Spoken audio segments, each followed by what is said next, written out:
Si Draymond pala ang yumurak sa Dynasty. Tinraidor na si Curry mga kapatid. Halos wala na nga pong masabi ang buong fans dito, lalo na mga analyst, kung ano ba talaga ang role ni Green. Leader ba o pasanin lang ng Warriors team? Hindi na makapagtimpi ang lahat dahil dito nga po sa panibagong kabulastugan na ginawa na naman niya. Biruin mo ba namang wala pang 5 minutes ejected na? Talagang wala nga daw pinagkatandaan itong si Draymond. Dati pang sakit sa ulo at tila pinapabayaan lang ng pamunuan ng Warriors. At ngayon mas worse na dahil etong si Curry pa nga po ang nasisisi sa lahat. Paano ba naman kasi mga kapatid, pinapatay na nga daw ni Green ang kultura at identity ng team at ang buong nagawa ng Golden State sa liga ng NBA. Tapos na nga daw ang dynasty ng Warriors nang dahil sa pinagagawa ni Green. Hindi na nga po mapigilan pa ni Seth Greenberg na ipagsigawan sa lahat na etong si Draymond Green lang talaga ang sumira at mas lalong nagpapabaon sa Warriors. Para nga po sa hindi nakakaalam, isa nga pong analyst sa ESPN itong si Greenberg at dati ring nagtatrabaho bilang isang head coach sa college basketball sa Amerika. Kaya may alam nga rin po ang taong to sa larangan ng basketball.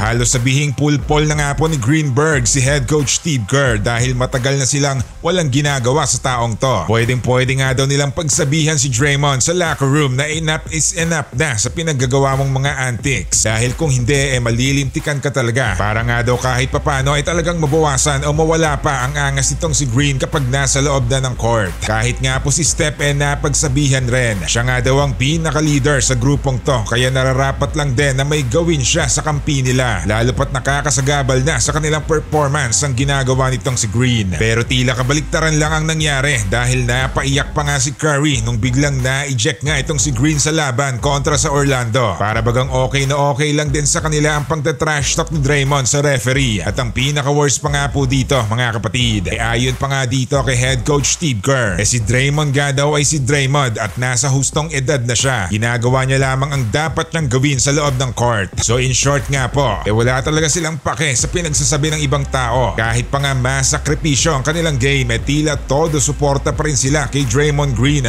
Samantala eto na ang malaking banta ni LeBron. Tila takot na nga po si Lolo dito mga kapatid. Nasa alanganin pa rin nga po ang estado ng Los Angeles Lakers. Pwede pa rin silang mapatalsik sa 9th spot ng Warriors at ang biglang bumubulusok na team ng Houston Rockets. Hindi na kailangan magpatumpik-tumpik pa at ang kada laban dapat tratuhin na nilang pang playoffs na din. Halos 3 linggo na nga lamang din po ang natitirang laban bago sumapit ang postseason. Kaya todo buhos na ang bawat kupunan na pwedeng makahabol pa sa play-in tournament. Tila may takot si Lolo at literal na pinagsabihan na ang mga kakampi dahil talagang hindi na pwedeng masayang pa ang laban. Lalo pat nakakadismaya din ang last laban nila kung saan nadali pa nga sila ng Pacers.